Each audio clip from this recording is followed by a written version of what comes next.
Hi అండి, నమస్తే. ఈరోజు మన కిచెన్లో 4 ఉల్లిపాయలు, 1 కప్పు రాగి పిండితో ఎంతో టేస్టీగా ఉండే రాగి పకోడీలు సింపుల్ ప్రాసెస్తో ఎలా ప్రిపేర్ చేయాలో ఈ వీడియోలో మీకు చూపిస్తాను. ఎప్పుడు చేసే విధంగా శనగపిండితో కాకుండా రాగి పిండితో ఒకసారి ట్రై చేయండి, చాలా రుచిగా ఉంటాయండి. ఈవినింగ్ టైంలో ఏదైనా రుచిగా తినాలి అనిపిస్తే ఇలా ఒకసారి ట్రై చేయండి, చాలా టేస్టీగా ఉంటాయి. ఇప్పుడు ముందుగా కట్ చేసి పెట్టుకున్న ఉల్లిపాయ ముక్కలు, పచ్చిమిర్చి ముక్కలు, అల్లం ముక్కలు, కరివేపాకు, కొంచెం కొత్తిమీర, అలాగే పుదీనాని వేసేసాను.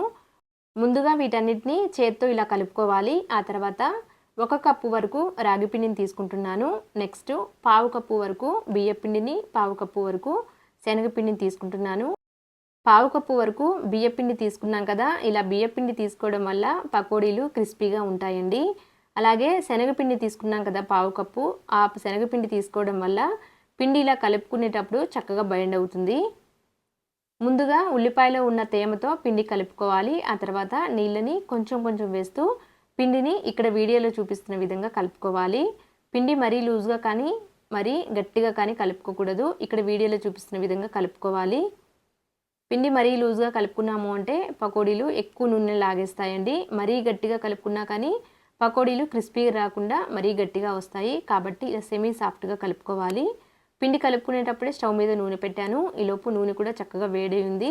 నూనె బాగా వేడైన తర్వాత మాత్రమే ఈ పకోడీలు వేసి డీప్ ఫ్రై చేయాలి. అప్పుడే నూనె ఎక్కువ లాగకుండా చాలా క్రిస్పీగా ఉంటాయి. పకోడీలని ఎప్పుడు చేసే విధంగా శనగపిండితో కాకుండా ఇలా రాగుల పిండితో చేస్తే చాలా రుచిగా ఉంటాయండి. ఆరోగ్యానికి కూడా చాలా మంచిది. అప్పుడప్పుడు ఇలాంటి చిరుధాన్యాలతో ప్రిపేర్ చేసిన రెసిపీస్ పిల్లలకు అలవాటు చేస్తే ఎప్పుడైనా తినడానికి ఇష్టపడతారు. ఇక్కడ చూడండి, గ్యాస్ని హై టు మీడియం ఫ్లేమ్లో పెట్టి చక్కగా డీప్ ఫ్రై చేయాలి. వీడియోలో చూపిస్తున్న విధంగా ఇలా డీప్ ఫ్రై చేసిన తర్వాత ఇప్పుడు వీటిని పక్కకు తీసి టిష్యూ ఉన్న ప్లేట్లోకి తీసుకోవాలి. చూశారు కదండి, 4 ఉల్లిపాయలు, 1 కప్పు శనగపిండి, పావు కప్పు బియ్యపిండి, పావు కప్పు శనగపిండితో పకోడీలు చాలా రుచిగా చాలా తక్కువ టైంలో సింపుల్గా ప్రిపేర్ అయ్యాయి. ఇలానే మిగతా ఉన్న పిండినంతటితో ప్రిపేర్ చేసుకోవాలి. నెక్స్ట్ ఇక్కడ చూడండి, రెండవ వాయిని కూడా వేస్తున్నాను.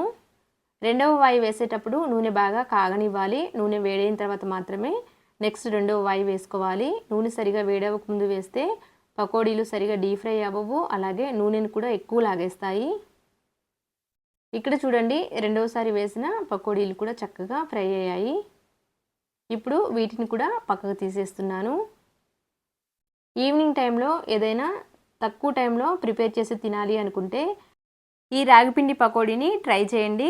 చాలా తక్కువ టైంలో చాలా సింపుల్గా ప్రిపేర్ చేసుకోవచ్చు, అలాగే చాలా టేస్టీగా కూడా ఉంటుందండి. చూశారు కదా, ఉల్లిపాయ పకోడీ ప్రిపేర్ అయ్యింది రాగిపిండితో.